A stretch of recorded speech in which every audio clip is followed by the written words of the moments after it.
Assalamualaikum warahmatullahi wabarakatuh. Bismillahirrahmanirrahim. Alhamdulillahi rabbil alamin. Wassalatu wassalamu ala ashrafil anbiya'i wal mursalin Nabiyyina Muhammadin wa ala alihi wa sahbihi ajma'in. Rabbi shrah li sadri wa yassir li amri wahlul 'uqdatan min lisani yafqahu qawli, amma ba'du. Puji dan syukur bagi Allah Subhanahu wa taala, pemilik sekalian alam. Selawat serta salam atas Nabi kita Muhammad sallallahu alaihi wasallam, juga atas ahli keluarga baginda, para sahabatnya dan para pengikutnya yang setia sehinggalah ke hari kiamat. Alhamdulillah. Kejap Okay, muslimin dan muslimat yang dirahmati Allah Subhanahu wa taala sekalian. Alhamdulillah, syukur kita kepada Allah Subhanahu wa taala kerana pada pagi ini kita bersama sekali lagi dalam siri bacaan kita pada kitab 10 prinsip manhaj salaf, manhaj salaf yang dibawakan khas ataupun kita baca khas di page Quran Daily Malaysia, Pertubuhan Quran Daily Malaysia PQDM. Dan alhamdulillah kita sebar luaskan pada page-page kita semua yang mana boleh dikongsi untuk semua lapisan masyarakat dan juga untuk semua sahabat-sahabat pendengar kita. Alhamdulillah. Dan hari ini sebenarnya kita berada pada prinsip yang ke-10 yang merupakan prinsip yang terakhir dalam buku kita ni lah, yang berbahas tentang manhaj para salaf, manhaj salaf. Saya nak ambil satu sebelum daripada kita mula. Pagi tadi saya tengok satu video yang orang sebut tentang mazhab salaf. Mazhab salaf ni sebenarnya kita tak panggil sebagai mazhab. Ada beza antara mazhab dengan manhaj. Mazhab adalah pandangan-pandangan fiqh. Contohnya mazhab al-Imam Syafi'i, fiqh. Mazhab al-Imam Imam Malik, mazhab Abu Hanifah, mazhab Hanafi. Mazhab ni adalah pandangan-pandangan fiqh. Adapun manhaj, dia bukan merujuk kepada kata-kata, dia adalah secara prinsip yang difahami setelah daripada kita menilai perkataan-perkataan yang disandarkan kepada ulama-ulama salaf, perkataan sahabat, perkataan tabi'in, perkataan tabi'ut tabi'in, perbuatan mereka, cara hidup mereka, lalu dikumpulkan dan disenaraikan sebagai inilah manhaj, prinsip pegangan hidup, prinsip yang ada pada generasi mereka. Mencintai Allah dan Rasul, berpegang teguh dengan Al-Quran dan juga As-Sunnah, menjaga tauhid, menghindari syirik, menjaga diri dengan sunnah Rasul, menghindari bid'ah.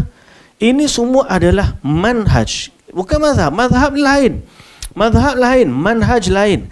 Manhaj ialah prinsip, cara mereka beragama. Berarti bila kita bermanhaj, maka kita bermazhab mengikut manhaj. Faham tak? So kalau kita dah ada manhaj, kita tahu berpegang teguh kepada Al-Quran dan Sunnah ini adalah manhaj, cara, disiplin, prinsip. Maka bila kita bertemu dengan pandangan-pandangan mazhab, kita tak memilih kerana tokoh fulan bin fulan, tidak. Tapi kita memilih pandangan berdasarkan manhaj, iaitulah Al-Quran dan juga As-Sunnah. So mazhab Syafi'i pun ada pandangan dia dalam Al-Quran dan Sunnah. Mazhab Hanafi pun ada, mazhab Hambali pun ada. Lalu apabila kita bertemu dengan perbezaan pandangan ini, maka kita nilai mana dia yang paling kuat hujahnya, Al-Quran. Mana dia yang paling sahih hadisnya. Mungkin dia ada beramal dengan hadis, ini pun beramal dengan hadis, tapi manhaj A lebih kuat hadisnya, sahihnya berbanding mazhab B. Yang kita pun bukan kerana mazhab, tapi kita memilih kerana Al-Quran, kekuatan hujah, kekuatan sunnah sahih yang ada pada pandangan tersebut. Jadi dia membina manhaj, cara kita beragama. Okay. Dan inilah prinsip yang kita kata sebagai prinsip manhaj. Jadi sebab tu muslimin dan muslimat yang dirahmati Allah, saya tekankan sekali lagi, bila kita baca buku prinsip manhaj salaf adalah untuk kita membina prinsip dalam hidup kita. Lepas ni kalau kita nak duduk dalam mazhab mana-mana sekalipun, kita tidak akan ta'assub, kita tidak akan duduk dalam mazhab tersebut kerana fulan bin fulan. Kita tidak mengikut sesuatu amalan kerana kita dilahirkan di tempat itu dan amalan tempat itu sudah sebati dengan begitu. Dan ini adalah amalan nenek moyang kami. Tak, bukan begitu. Sebab kita telah membina satu manhaj berdasarkan kita tengok amalan-amalan panduan daripada kalangan sahabat, tabi'in, tabi'ut tabi'in, akhirnya terbinalah satu manhaj beragama. Dan ini adalah prinsip-prinsip mereka yang kita baca. Sebahagian daripadanya yang utama itulah 10 prinsip manhaj salaf. Dan kita hari ini berada pada prinsip yang ke-10. Apa dia manhaj mereka? Prinsip hidup mereka yang ke-10 ialah membela hadis Nabi sallallahu alaihi wasallam dan membantah para penyimpang agama. Kebetulan tajuk hari ini memang cantik. Membela hadis Nabi dan membantah para penyimpang agama. Ini manhaj yang paling utama. Saya minta sahabat-sahabat yang sedang mendengar, mana-mana yang sedang mendengar, minta share, minta like, minta follow atau minta forward kepada sahabat-sahabat yang kita kenal tentang prinsip yang ke-10 pada hari ini, kerana hari ini kita sedang menghadapi cabaran di mana orang menyimpang daripada sunnah Nabi dan ada pihak-pihak yang menyimpang dari agama dan mereka mendapat tempat dalam masyarakat. Hari ini kita menghadapi ujian tersebut. Ada orang menunggang agama, menggunakan atas nama agama untuk mengeksploitasi wanita, mengeksploitasi kanak-kanak, mengeksploitasi pengikut. Mereka mengamalkan sesuatu yang menyimpang dari agama, dari ajaran Rasulullah sallallahu alaihi wasallam. Dan saya tak pasti hari ini, saya nak guna bahasa semangat untuk berhujah atau saya nak guna bahasa lembut untuk memujuk. Kerana kita perlu muslimin dan muslimat yang dirahmati Allah untuk tarik mereka kembali. Ayuh kita kembali kepada panduan sunnah Nabi. Ayuh kita bela kembali sunnah Nabi kita Muhammad sallallahu alaihi wasallam. Kita perlu menjadi pembela kepada hadis Nabi, pembela kepada ajaran Nabi, pembela kepada Islam yang murni, yang sejati, yang sebenar. Dan kita mesti berjuang dan tegas terhadap para penista atau penyimpang dari agama ini. Alhamdulillah. Dan kita nak semua orang Islam bersikap macam ni. Dan Alhamdulillah, saya mengambil kesempatan ini untuk sahabat-sahabat semua, untuk saya ucapkan tahniah dan syabas. Bahkan saya tabik hormat kepada pihak PDRM yang telah berusaha membantras ajaran sesat pada hari ini. Dan hari ini nampaknya mereka lebih terkehadapan dalam membentras golongan ini, dikala sebahagian orang hanya melihat kepincangan dari sudut amalan dan sebagainya, tetapi mereka telah terkehadapan apabila mereka mendapati penyimpangan dari agama ini menyebabkan eksploitasi dan menyebabkan telah agama ini dipergunakan oleh sebahagian individu untuk mendapat keuntungan buat kumpulan mereka.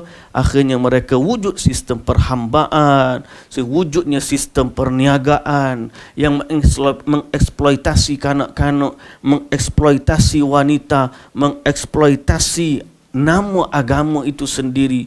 Dan mereka hari ini berada dalam lapisan masyarakat yang banyak.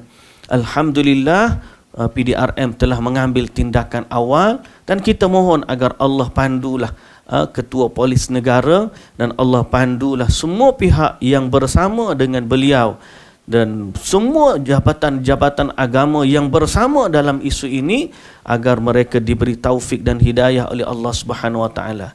Tidak lain, bukan kerana lain, kerana prinsip yang kita sedang pegang ialah membela hadis Nabi sallallahu alaihi wasallam dan membantah para penyimpang agama. Baik. Kita teruskan. Hari ini adalah prinsip yang terakhir yang 10 dalam buku ni. Kalau ada masa, insya-Allah kita habiskan buku kita ni. Okey. Muslimin dan muslimat yang dirahmati Allah Subhanahu wa taala sekalian, hadis Nabi sallallahu alaihi wasallam merupakan sumber beragama dan wahyu dari Allah. Ini kita panggil asas, premis asas. asas yang kita kena pegang. Hadis Nabi ini adalah sumber kepada kita dalam beragama, dan dia merupakan wahyu dari Allah Subhanahu wa taala. Maka merupakan satu kewajipan yang amat mendasar, basic, very basic, kewajipan yang paling asas bagi setiap Muslim untuk cemburu terhadap Nabi sallallahu terhadap sunnah Nabi sallallahu alaihi wasallam. Cemburu di sini maknanya sayang, rasa untuk menjaga, memelihara. Itu cemburu. Cemburu terhadap sunnah Nabi sallallahu alaihi wasallam untuk mengadakan pembelaan terhadap hadis-hadis baginda dari hujatan para musuhnya dan membongkar kebohongan mereka dan membantah syubhat-syubhat mereka. Ada musuh-musuh Islam guna hadis Nabi di luar konteks. Ada musuh-musuh Islam guna hadis Nabi yang aslinya adalah kebohongan terhadap Nabi. Dan ada orang guna hadis Nabi untuk menyokong syubhat-syubhat mereka.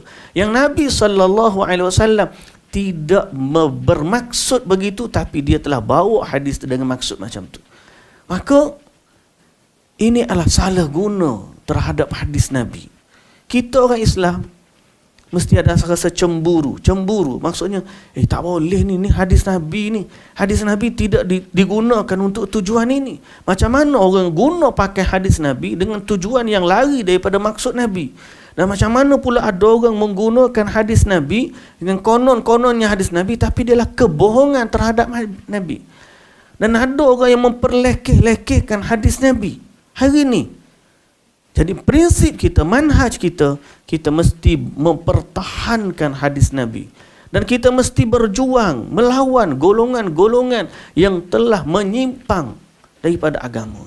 Walaupun saya kadang-kadang, tuan-tuan, kadang-kadang ada orang ni sudah terang lagi bersuluh, tapi mereka masih lagi diam, tunduk. Sebab apa? Sebab mereka sayang kepada geng mereka. Mereka tak sayang kepada hadis Nabi. Ada satu contoh, seorang ustaz, dia nak pukul golongan Wahabi, kata dia. Wahabi ni berhujah dengan hadis Nabi tapi tak guna maksud hak Nabi sebenar. Kita kata macam mana pula? Dia kata Wahabi ni baca hadis Nabi, man ahdasa fi amrina ma laysa minhu. Tapi dia guna syarah dia ma laysa fihi. Dan dia kata Nabi sebut ma laysa minhu, Sensei Wahabi guna ma laysa fihi, dan dia membodohkan orang yang mensyarahkan dengan lafaz ma laysa fihi. Seolah-olah ma laysa fihi itu bukan hadis Nabi, adalah kebodohan dari pihak yang mensyarahkan hadis tersebut. Asli hadis Nabinya ma laysa minhu, kata dia. Tapi bila disemak, bila dirujuk balik, rupa-rupanya kedua-dua riwayat itu ada dalam hadis yang sahih.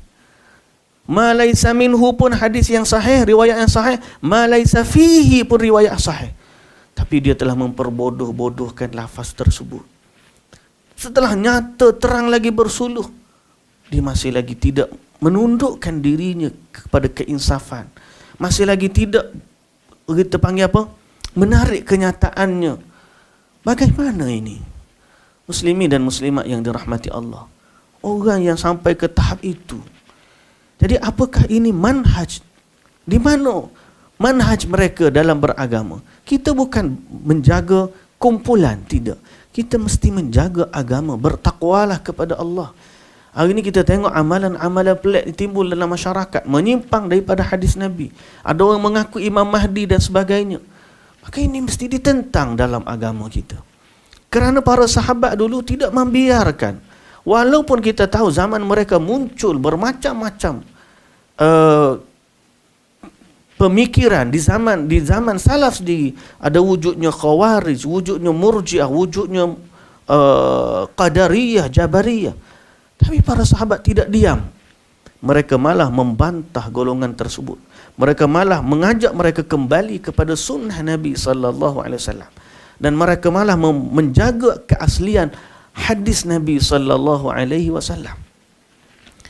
Baik, saudaraku sekalian, marilah kita bersama menjadi pembela sunnah. Marilah kita bersama menjadi pembela sunnah Nabi sallallahu alaihi wasallam. Kita kata kita sayang kepada Nabi kan? Dan mesti kita sayang kepada sunnah Nabi. Maka bila kita sayang kepada Nabi dan kita sayang kepada sunnah Nabi, kita mesti menjadi pembela kepada sunnah. Pembela kepada hadis Nabi. Kita duk tengok orang duk zikir hu. Nabi ajar ke macam tu? Orang duk zikir dengan amalan pelik-pelik, Nabi ajar ke macam tu? Ni mengambil berkat dengan rambut Tok Syekh, dengan air basuhan kaki Tok Syekh. Salah buat ke macam tu? Ya betul, mereka mengambil berkat daripada Nabi sallallahu alaihi wasallam. Tapi setelah Nabi sallallahu alaihi wasallam wafat, apakah sahabat-sahabat mengambil berkat sama mereka? Dan apakah tabi'ut tabi'in dan tabi'in sendiri mengambil berkat? Basuh kakinya, ambil selipar letak atas kepalanya para. Kesan-kesan daripada amalan daripada sahabat Nabi radhiyallahu anhum ajma'in. Tidak. Mereka mengambil berkat daripada Nabi sallallahu alaihi wasallam. Tapi setelah Nabi sallallahu alaihi wasallam wafat, tidak ada lagi amalan itu. So, berlaku hari ni penyimpangan. Mereka pergi ke kubur ambil berkat. Berkat dengan pada janggut, berkat daripada air liur Tok Syekh. Ada orang yang sampai majlis ijazah dia pegang mulut kawan tu, dia ludah dalam mulut kawan tu dan dia tutup supaya ditelan air liurnya. Allahu Akbar. Apakah ini ajaran Islam yang kita nak berlaku masyarakat kita? Kita mesti jadi pembela kepada sunnah. Tolonglah tuan-tuan, tolonglah sangat-sangat. Jadilah pembela sunnah Nabi sallallahu alaihi wasallam. Marilah kita siapkan diri kita dengan bekal ilmu dan kekuatan untuk menjadi pejuang sunnah Nabi sallallahu alaihi wasallam. Nak berjuang sunnah kena ada bekal ilmu sunnah. Kalau tidak, kita jadi pejuang, akhir sekali berjuang kepada benda yang tidak sunnah. Contoh ya tuan-tuan, tuan-tuan. Ada amalan-amalan zikir-zikir pelik ni. Ada orang masuk dalam satu kumpulan kerana cinta kepada amalan Islam. Tapi kerana tidak ada ilmu, tidak ada bekal ilmu, dia pun menganggap apa yang Tok Guru dia ajar itu adalah amalan yang benar. Kemudian dia terlibat dan terjebak sehingga payah nak keluar. Dan bila diberikan ilmu kepada mereka, malah mereka senyap dan tidak tahu bagaimana caranya membezakan antara yang benar dan yang salah. Pastikan kita nak jadi pejuang, kena ada ilmu sunnah yang benar. Apakah kita tidak ingin menjadi rombongan yang didoakan oleh Nabi sallallahu alaihi wasallam dalam hadis Nabi? Nadarallahu mra'an sami'a maqalati fawa'aha thumma addaha kama sami'aha. Nabi sallallahu alaihi wasallam mendoakan, hadis ini riwayat mutawatir hadis ni. Mutawatir hadis ni, hadis mutawatir sebagaimana yang ditegaskan oleh Imam Suyuti. Hadis mutawatir ni memang sahih sungguhlah ni. Di mana pun Nabi ada satu doa. Baginda sallallahu alaihi wasallam dalam hadis yang mutawatir sangat-sangat sahih. Nabi mendoakan semoga Allah mencerahkan wajah seseorang yang mendengar sebuah hadis dariku dan dia menyampaikannya sebagaimana yang dia dengar. Alhamdulillah. Semoga Allah Ta'ala menjadikan kita semua termasuk dalam orang yang didoakan oleh baginda Nabi sallallahu alaihi wasallam. Nabi doa kepada mereka yang dengar hadis Nabi dan dia amanah dalam menyampaikan, iaitulah dia menyampaikan sebagaimana yang dia dengar. Jadi daripada dulu dia dengar, dia sampai, dia dengar, dia sampai, dia dengar, dia sampai, dia dengar, dia sampai. Rantaian mata sanad itu ada orang-orang yang dengar dan sampaikan. Dengar dan sampaikan. Sampaikan kepada kita, kita dengar dan sampaikan. Dengar daripada mana? Dengar, pastikan yang kita dengar itu betul daripada Nabi sallallahu alaihi wasallam. Kemudian kita sampaikan seperti mana yang kita dengar. Dan ini adalah doa Nabi kepada orang-orang yang berada dalam mata rantai sanad hadis dan menjaga keaslian hadis. Supaya hadis ni tidak terpesong dan tidak salah. Tidak salah guna hadis Nabi sallallahu alaihi wasallam. Jadi ini doa Nabi. Apakah kita tak nak termasuk dalam golongan ini? Pastinya kita nak, tuan-tuan, puan-puan yang dirahmati Allah, kita nak sangat-sangat. Jadi, jadilah pembela sunnah. Jangan jadi remaja pembela ummah, RPU. Golongan satu lagi tu yang sekarang ni tengah viral tu, GISB, dia ada remaja pembela ummah. Apa yang dia buat? Dia bela umat, dia bela kumpulan dia. Pemuda. Rembela pemuda ummah. Pemuda pembela ummah. RPU, remaja. Remaja RPU dia panggil. Remaja pembela ummah. Kita tak nak jadi pembela kumpulan, tak. Kita nak jadi pembela sunnah. Ini manhaj dalam beragama. Sebenarnya kita tak perlu jenama pun, benda ni ada dalam diri kita, ada kewajipan asas. Pada setiap orang Muslim, dia mesti jadi pembela sunnah. Sebab mesti wajib dia mencintai Nabi, wajib dia mencintai sunnah Nabi, maka wajiblah dia membela sunnah Nabi. Baik. Al-Khatib Al-Baghdadi rahimahullah berkata, Allah menjadikan golongan selamat sebagai penjaga agama dan penangkis tipu daya para penyimpang. Disebabkan keteguhan mereka dalam menjalankan syariat Islam dan meniti jejak para sahabat dan tabi'in. Sungguh betapa banyak para penyeleweng yang ingin mencampur adukkan syariat dengan kotoran lainnya. Lalu Allah Subhanahu wa taala membela agamanya melalui para ahlu hadis. Tuan-tuan, ni para ahlu hadis. Ingat molek ni. Ni ahlu hadis. Ahlu hadis ni maknanya orang yang bila beragama dia berpegang kepada hadis Nabi. Bila kita ada neraca ni, automatik kita boleh jadi pembela sunnah. Tapi kena ingatlah, orang yang berpegang dengan hadis kemudian membela sunnah Nabi, maka mereka akan berhadapan dengan musuh-musuh yang merupakan penyimpang dalam agama. Kalau tuan-tuan nak perhatikan, cuba tengok balik. Ajaran-ajaran sesat ni musuh dia siapa? Syiah memusuhi siapa? Ajaran sesat memusuhi siapa? Kumpulan-kumpulan yang pelik yang menyimpang memusuhi siapa? Dia guna satu nama je hari ni. Hari ni kebanyakannya guna satu namanya. Guna nama dia Wahabi. Satu nama ni cukup. Syiah musuh Wahabi. GISB memusuhi Wahabi. Tarekat-tarekat yang sesat memusuhi Wahabi. Ajaran sihat memusuhi Wahabi. Tu Ghufran, Mama Ghufran. Ghufran di Indonesia yang bahasa semut ludah dalam mulut orang tu. Musuh Wahabi juga. Seolah-olah mereka semua ni sepakat.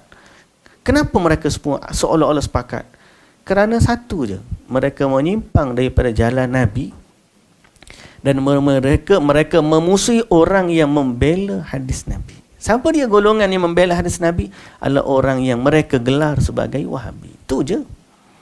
Kalau kita tanya, kenapa mereka memusuhi kumpulan ni? Tak, mereka memusuhi sebab golongan-golongan ahlu hadis ni bila ajak mana hadis Nabi? Mana dalil? Mana yang Nabi SAW ajak? Lalu mereka guna satu nama Wahabi. Wahabi ni untuk melawan orang yang membela sunnah Nabi. Tuan-tuan perhatilah betul-betul. Okay? Padahal kalau dia jujur, sebenarnya tuan-tuan tahu tak? Ni ada kaitan dengan isu pemuda Bani Tamim. Pemuda Bani Tamim. Kenapa Bani Tamim ni sekarang ni agak orang duduk viral lah dibincangkan sebab isu Abuya Sya'ari dalam Al-Arqam, dia menggelarkan dirinya sebagai pemuda Bani Tamim ataupun disebut dalam bahasa ringkas PBT. Bukan pihak berkuasa tempatan tak ni, PBT ni pemuda Bani Tamim. Kan ada pasar Ikhwan di Putrajaya. Siapakah dia? Abuya. Ada Abuya seorang yang teliti, pastilah dia PBT. Maksud dia di PBT tu apa? Pemuda Bani Tamim. Kenapa mereka pakai pemuda Bani Tamim ni? Pemuda Bani Tamim ni kerana ada hadis Nabi sallallahu alaihi wasallam riwayat dalam riwayat Al-Imam Al-Bukhari, disebut oleh Abu Hurairah radhiyallahu anhu, bila disebut sebagai Bani Tamim, dia kata aku mencintainya kerana aku telah mendengar daripada Nabi sallallahu alaihi wasallam 3 perkara. Salah satunya dia sebut Bani Tamim adalah golongan yang paling kuat melawan Dajjal. paling kuat melawan Dajjal. Maka Bani Tamim dijenamakan sebagai pembela ummah dan dia akan membela ataupun melawan Dajjal di akhir zaman. Maka sibuklah orang-orang duk cari Bani Tamim, Bani Tamim, Bani Tamim. Kenapa? Kerana bila bercerita tentang kisah akhir zaman, mereka tak boleh lari daripada cerita Dajjal. Dan bila sampai kepada cerita Dajjal, golongan yang paling kuat melawan Dajjal adalah Bani Tamim, sebagaimana yang disebut oleh hadis Nabi sallallahu alaihi wasallam. Maka mereka sibuk nak jenamakan Bani Tamim, sehingga ada seorang ustaz tu dia kata Bani Tamim sebenarnya ta tu huruf ta, mim tu huruf mim, merujuk kepada tanah Melayu. Ini semua adalah penyimpangan dalam hadis. Nabi SAW bila sebut Bani Tamim atau bila sebut Abu Hurairah radhiyallahu anhu, bila meriwayatkan hadis tersebut, tidak bermaksud kepada ta dan huruf mim dah. Dia sebut Tamim sebab Bani Tamim ni ada satu kabilah besar. Mereka adalah kabilah Arab paling besar, antara paling besar. Sehingga kabilah ni daripada keturunan Nabi Ismail alaihissalam. Daripadanya lah banyak pula kabilah lain, termasuklah Quraisy disebut sebagai dari Bani Tamim. Jadi At-Tamimi adalah satu gelaran kabilah. Kalau mereka jujur, saudara tahu tak, orang yang digelar Wahabi tu, Muhammad bin Abdul Wahhab tu, dia sebenarnya Bani Tamim. Jadi kalau mereka ni jujur, sayang dan cinta kepada Bani Tamim, dia akan mencintai Muhammad bin Abdul Wahhab At-Tamimi. Sebab Muhammad bin Abdul Wahhab yang mereka gelarkan sebagai bapa Wahabi tu, dia adalah At-Tamimi. Dia adalah At-Tamimi. Memang reality real. Dia keturunan Bani Tamim yang real, bukan hak jenama Habib palsu dan sebagainya. Dia real. At-Tamimi, Ahlu Syekh. Jadi tuan-tuan, kita kembali kepada apa yang kita sebut di sini.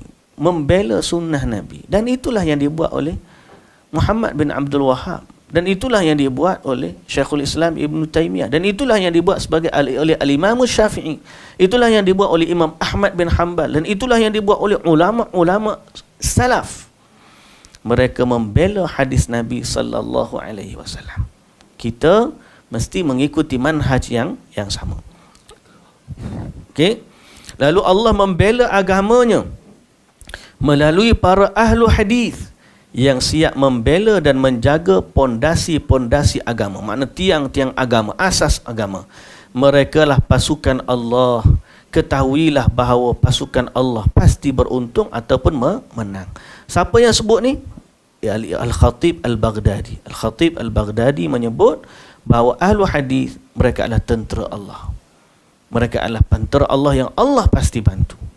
Sesungguhnya potret ulama dalam pembelaan terhadap sunnah Nabi sangatlah mengagumkan sekali. Contoh kita tengok.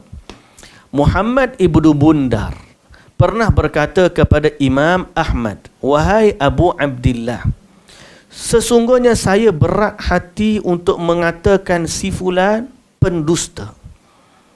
Okey, si fulan pendusta. Hati-hati ayat ni, dengarkan elok-elok.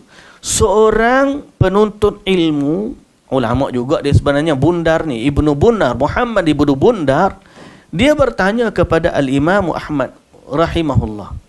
Al-Imam Muhammad, saya rasa berat hati nak sebut si fulan pendusta.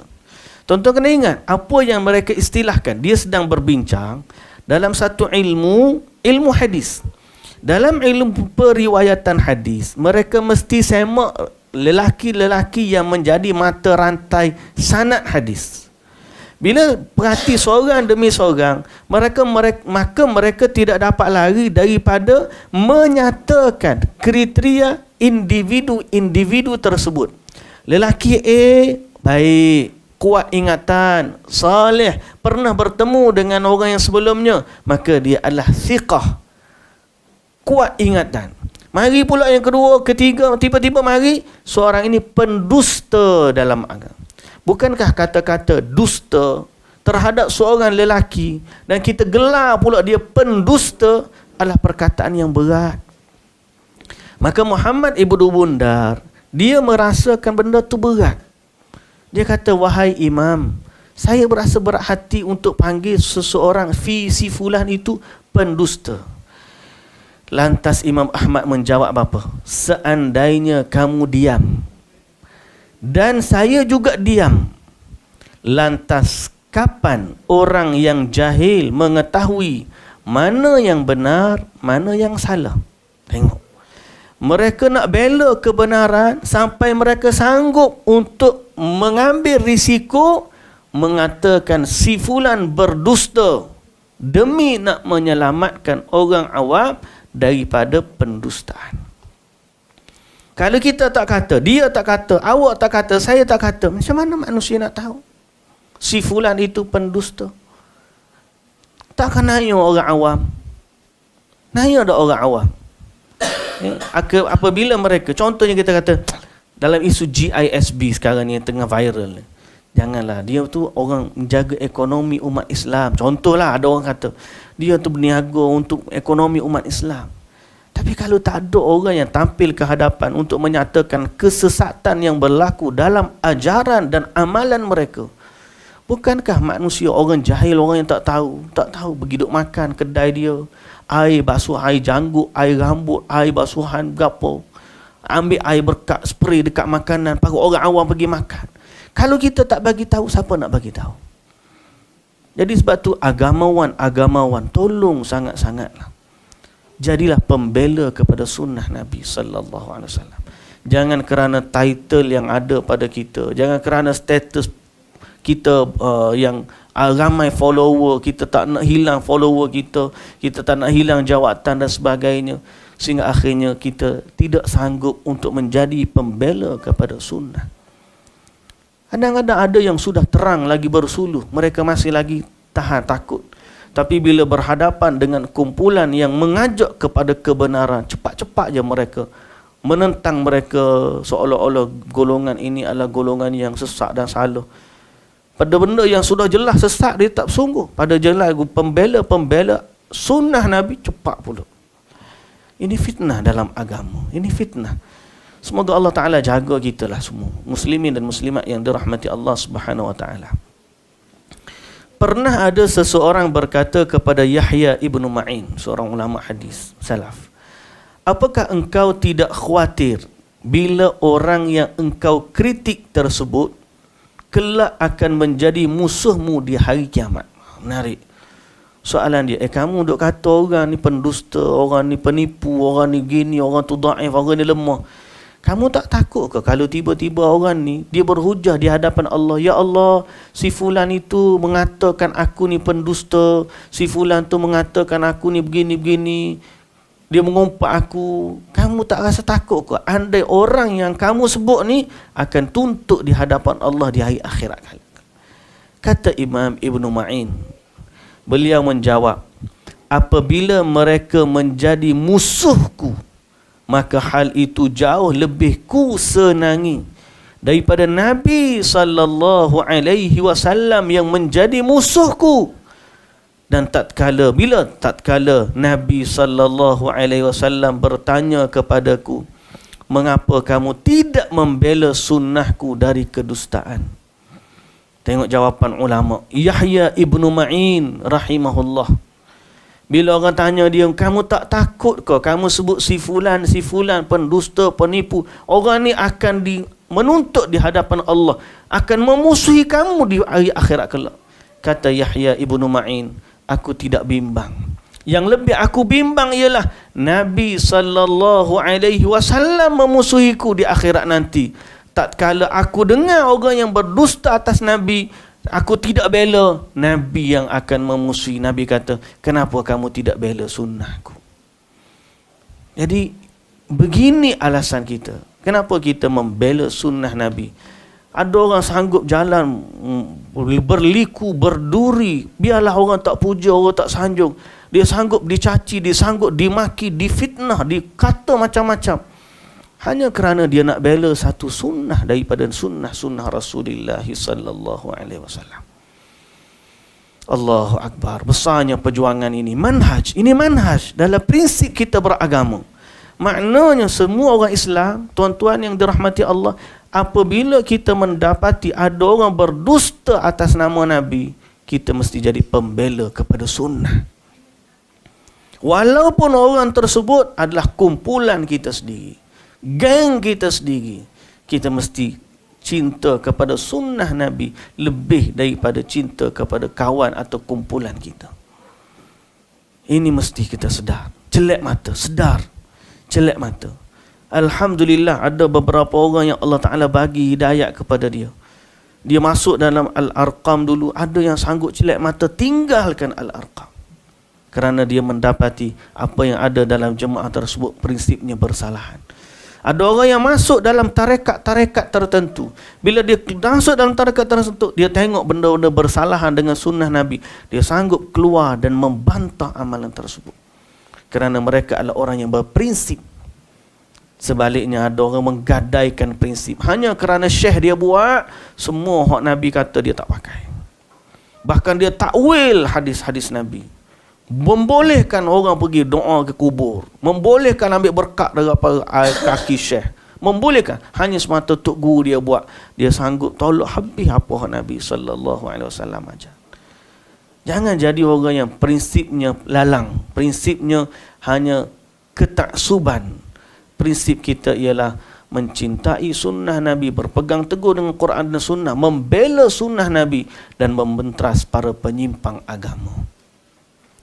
Muslimin dan muslimat yang dirahmati Allah. Dan tatkala disampaikan kepadanya sebuah hadis riwayat Suwaid Al-Ambari, beliau mengatakan, seandainya saya memiliki kuda dan tombak, nescaya saya akan memerangi Suwaid. Kata Yahya ibn Ma'in. Begitu dia kata. Orang baca hadis, dia kata apa? Kalau aku ada tombak dan kuda, aku pergi memerangi Suwaid. Kerana apa? Dia telah berdusta. Dia telah hadis tersebut tidak benar. Saudaraku, sesungguhnya membela hadis ini, Nabi membelakan hadis Nabi sallallahu alaihi wasallam merupakan satu amalan yang amat mulia dan utama. Bela hadis Nabi, berjuang membela hadis ni amalan utama, amal ibadat tuan-tuan.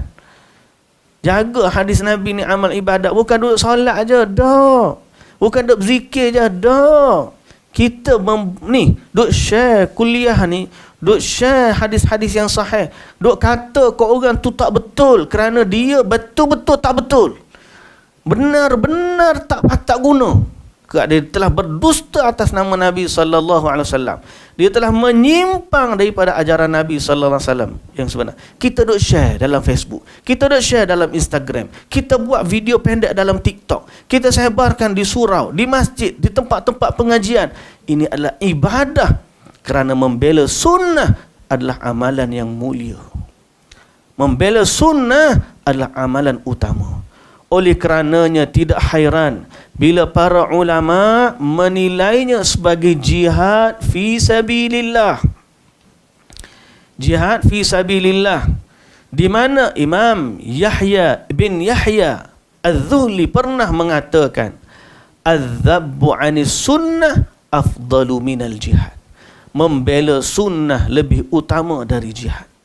Al-Imam Al-Humaidi rahimahullah berkata, "Wallahi la an aghzuwa haula'i alladhina yarudduna hadith Rasulillah sallallahu alaihi wasallam ahabbu ilayya min an aghzuwa iddatahum minal atrak." Kata Al-Humaidi rahimahullah, saya berperang melawan orang-orang yang menolak hadis Nabi sallallahu alaihi wasallam lebih saya sukai dari berperang melawan pasukan kafir sejumlah mereka. Berperang dalam arti kata melawan, membenteras mereka yang menolak hadis atau membenteras mereka yang menyimpang daripada hadis Nabi sallallahu alaihi wasallam. Kalau masalah khilaf kita terima, ni sekarang ni kadang-kadang sampai masalah yang tak ada khilaf lagi, kesesatan mereka masih lagi mereka pertahankan. Why tuan-tuan? Ini bukan masalah khilaf mazhab Syafi'i, mazhab Hambali, mazhab. Ini bukan lagi masalah khilaf mazhab. Ini bukan masalah khilaf hadis sahih ke hadis tak. Ini masalah orang yang mendakwa dia adalah Bani Tamim yang dia bukan daripada keturunan tersebut. Mendakwa dia menerima wahyu daripada Imam Mahdi. mendakwa dia mendapat pesanan-pesanan daripada Rasulullah sallallahu alaihi wasallam, dan sebahagian pengikutnya mendakwa dia adalah Rasulullah. Ajaib. Masih lagi kita tak nak bentras dan bantah. Ajaib. Di mana kita dalam mempertahankan Islam versi Rasulullah sallallahu alaihi wasallam. Islam acuan yang diajar oleh Nabi sallallahu alaihi wasallam. Kembali kepada Quran dan Sunnah dan jadilah pembela kepada Sunnah. Semua umat Islam mesti jadi ni. Bukan orang yang belajar agama macam saya ataupun ni. Saya ni peringkat kecil. Bukan kerja ulama-ulama besar tu je bela Sunnah. Setiap orang Islam, termasuklah orang yang rendah kedudukannya macam saya, macam kita semua, kita mesti membela Sunnah Nabi sallallahu alaihi wasallam. Okay, kita tahu satu, kita baca satu. Kita tahu dua, kita baca dua. Yang penting, kita menjadi pembela kepada sunnah. Syekh Muhammad bin Murtada Al-Yamani rahimahullah berkata, pembela sunnah adalah seseorang yang berjihad di jalan Allah, yang mempersiapkan alat, kekuatan dan bekal semampunya, sebagaimana firman Allah Azza wa Jalla, wa a'iddu lahum mastata'tum min quwwah, dan siapkanlah untuk menghadapi mereka kekuatan apa saja yang kamu sanggupi. Ada apa kekuatan kita? Belajar. Jadikanlah senjata kita membentras kemungkaran ini adalah hadis-hadis dari Rasulullah sallallahu alaihi wasallam yang sahih. Telah sahih dalam Sahih Al-Imam Al-Bukhari bahawa malaikat Jibril alaihi salam mendukung Hasan bin Thabit tatkala dia melantunkan syair-syairnya dalam rangka pembelaannya terhadap Nabi sallallahu alaihi wasallam. Demikian pula setiap orang yang membela agamanya dan sunnahnya kerana didasari rasa cinta kepada Nabi sallallahu alaihi wasallam. Ingat, sayang kepada Nabi ni bukan duk buat maulid je. Sayang kepada Nabi ni membela agama dan ajaran Nabi sallallahu alaihi wasallam. Duk maulid ni bukan cara kita sayang pada sunnah. Sebab maulid tu sendiri tidak ada dalam sunnah. Sahabat-sahabat yang menjadi pembela kepada sunnah tak pernah seumur hidup sahabat Nabi, tak pernah seorang pun daripada sahabat Nabi, dalam sekian banyak ratusan ribu sahabat, ratusan ribu bahkan jutaan tabi'ut tabi'in dan tabi'ut tabi'in, tidak pernah seorang pun dari kalangan mereka menganggap menyambut hari kelahiran Nabi itu sebagai pembelaan terhadap sunnah Nabi. Tak pernah. Tapi apa yang mereka buat ialah membela ajaran Nabi, membela hadis Nabi sallallahu alaihi wasallam. Jadi kita hari ini kembali kepada manhaj, prinsip. Kita bukan tak sayang kepada Nabi bila kita tak buat maulid Nabi. Tak. Kita membela ajaran Nabi kerana para sahabat dulu tidak pernah mengamalkannya. Dan hari ini kita nampak dengan mata kepala sendiri bagaimana acara maulid tu daripada perarakan sudah jadi lebih kurang perarakan kereta berhias dengan amalan-amalan yang pelik-pelik. Dan kita dapati mereka hanya datang sekadar untuk mengumpulkan makanan dan berebut makanan setelah daripada majlis selawat. Apakah ini sunnah yang mesti kita bela? Ataupun kita nak bela hadis-hadis Nabi daripada menyimpang, zikir-zikir pelik, selawat-selawat yang mengandungi unsur-unsur syirik. Orang bangun waktu selawat kerana menganggap Nabi sallallahu alaihi wasallam hadir. Bahkan dalam pak kita ni kalau menganggap semua Nabi hadir, macam mana Nabi nak hadir? Sedangkan majlis selawat tu ada di seluruh negeri. Ada sampai letak kursi di dalam majlis selawat mereka. Mereka tak faham bacaan-bacaan dalam Al-Barzanji. Kadang-kadang memuji dan memuja yang lebih daripada had yang sepatutnya. Bahkan ini ditegah sendiri oleh Nabi sallallahu alaihi wasallam. Termasuk ajaran dan sunnah Nabi, membela Nabi daripada pelampauan, pemujaan yang melampau.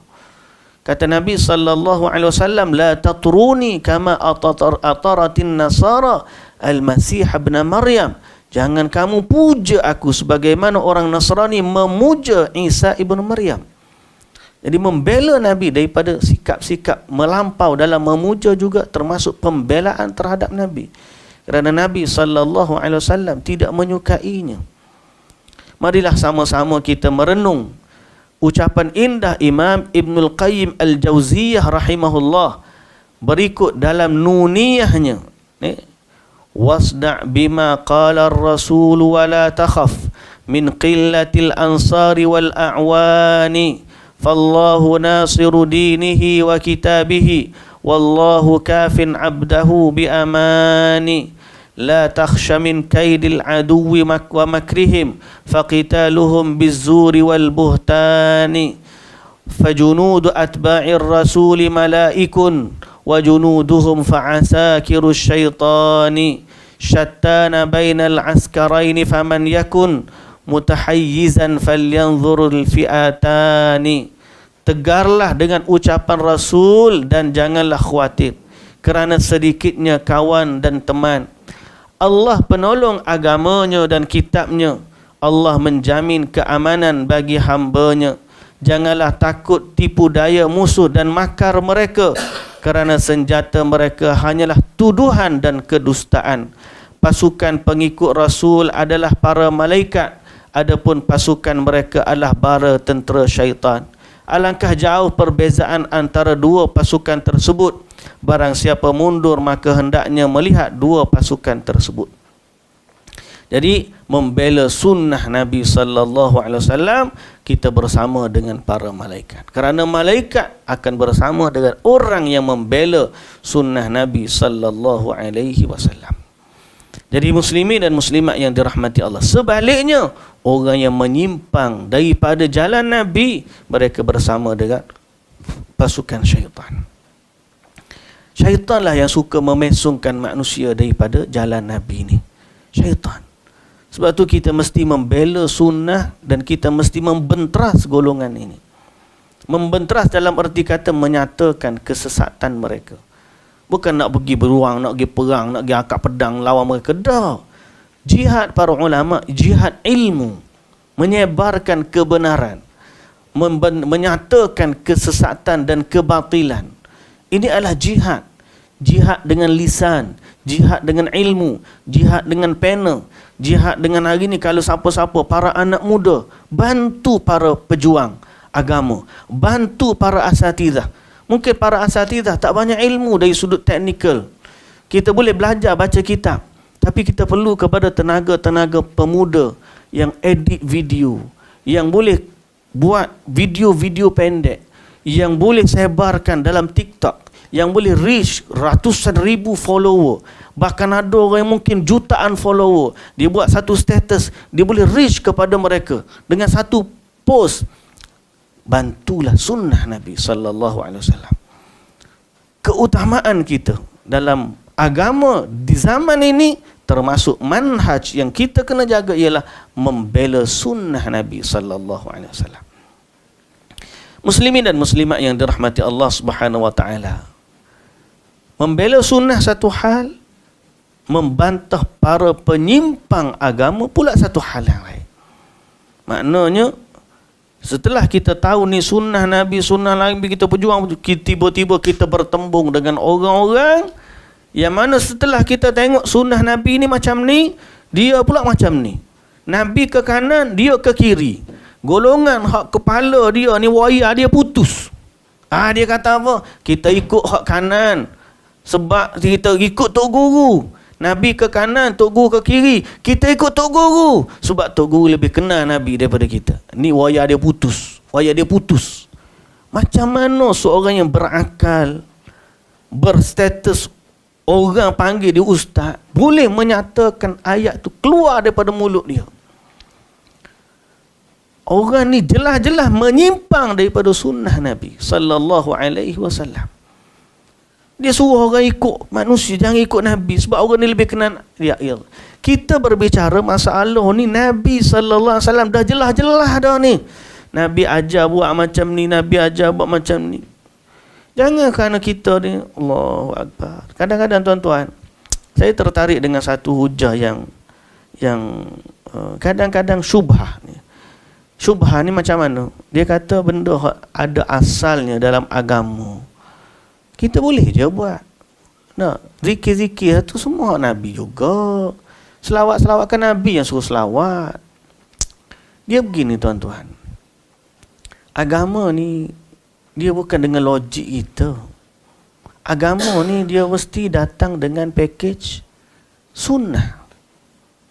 Sunnah Nabi sallallahu alaihi wasallam. Saya sebut contoh tuan-tuan. Contoh ni menarik. Saya dapat contoh ni daripada Ustaz Adli lah. Baru 3 bulan dia baru ni. Waktu dia membantah seorang yang pelaku bid'ah. Dia kata kita baca doa nak makan. Baca bismillah nak makan, nak halau syaitan. Kita masuk tandas, baca doa Allahumma inni a'udzubika minal khubuthi wal khaba'ith. Pun nak halau syaitan. Kita nak bersama dengan isteri kita, pun kita nak halau syaitan. Kita baca ayat kursi pun syaitan lari. Soalan ni, kalau ikut logik akal kita, boleh tak seseorang tu nak masuk tandas, sebelum masuk tandas dia baca dulu ayat kursi? Dia tukar. Dia tak baca Allahumma inni a'udzubika minal khubuthi wal khaba'ith. Pasal apa? Dia kata nak baca ayat kursi sebab kan ayat kursi tu halau syaitan. Dia baca ayat kursi dia masuk tandas. Kita terima tak amalan tersebut? Sebab dia ayat kursi halau syaitan. Baca doa masuk tandas syaitan. Bahkan seorang nak bersama dengan isteri, patut dia baca Allahumma jannibna wa jannibi syaitana ma razaqtana, sebab nak halau syaitan. Nak bersama isteri dia baca Allahumma inni a'udzubika minal khubuthi wal khaba'ith. Tak kelakar ke tuan-tuan baca doa masuk tandas nak bersama dengan isteri? Pasal apa benda ni kita kata kelakar? Sebab kita ada manhaj. Manhaj kita sunnah Nabi ajar macam mana, macam itulah kita buat. Sunnah Nabi nak masuk tandas Allahumma inni a'udzubika minal khubuthi wal khaba'ith. Walaupun konteksnya nak halau syaitan, tapi lafaznya itulah yang Nabi ajar. Kemudian bila bersama dengan isteri, Allahumma jannibna syaitan, ya Allah jauhkan syaitan daripada aku. Wa jannibi syaitana ma razaqtana, jauhkan syaitan daripada apa yang kamu bagi rezeki kepada kami. Walaupun sama masuk tandas dengan kita tak baca waktu nak bersama isteri Allahumma inni a'udzubika minal khubuthi wal khaba'ith. Tak baca. Pasal apa? Sebab sunnah Nabi ni, lafaz tu lafaz Nabi. Apa yang Nabi ajar waktu nak masuk tandas, baca waktu nak masuk tandas. Apa yang Nabi ajar waktu bersama isteri, baca Nabi bersama. Jangan kita memandai-mandai dalam soal agama. Ayat kursi, betul ayat kursi. Tapi ada waktunya Nabi ajar. Kita nak berlindung daripada syaitan, nak tidur, baca ayat kursi. Lepas salat, kita baca ayat kursi. Ada waktu-waktu yang Nabi SAW ajar. Bukan sekadar kita main ambil je, kutip mana kita nak letak mana, seolah-olah kita ni main copy paste dalam agama ni ikut suka hati. Akhir sekali caca merba lah agama. Jadi ini sebahagian daripada pembelaan sunnah. Saya nak mengajak tuan-tuan memahami sunnah dalam erti yang sebenar. Bukan ertinya orang tu hanya ambil cherry picking. Dia ambil sunnah dia suka, dia letak mana-mana dia suka. Asalkan dia benda ni dia kata Nabi SAW ajar, dan padahal Nabi tak pernah ajar pun. Mesti kita betul-betul macam mana Nabi SAW ajar kita, begitulah yang kita buat. Kita bukan memandai-mandai. Kalau kita biarkan pintu tu dibuka, habis semua sekali. Nak baca doa makan pun syaitan nak ganggu. Kita baca doa Allahumma inna a'udzubika minal khubuthi wal khaba'ith. Boleh gitu. Kita akan digelakkan orang. Pasal apa? Masa itu doa, walaupun doa Nabi, tapi ada tempat dia yang Nabi ajar. Ini sunnah. Sunnah ni sifat dia macam tu. Ni. Jadi kembali kepada sunnah, pertahankan sunnah, bela sunnah seperti mana yang baginda Nabi SAW ajar. Berpegang teguhlah dengannya, gigitlah dengan gigi geraham, dan inilah jalan keselamatan kita di akhir zaman. Belalah sunnah Nabi SAW. Baik muslimin dan muslimat yang dirahmati Allah, itulah yang dapat kita sebut pada hari ini. Kita akan sambung lagi pada minggu depan tentang membantah para penyimpang ni. Rupanya tak habis lagi buku kita ni. InsyaAllah kita sambung minggu depan tentang bab membantah para penyimpang agama pula. Wallahu ta'ala alam. Subhanakallahumma wa bihamdika asyhadu an la ilaha illa anta astaghfiruka wa atubu ilaik. Aqulu qawli hadha wa astaghfirullahal azim li wa lakum. Wassalamu alaikum warahmatullahi wabarakatuh.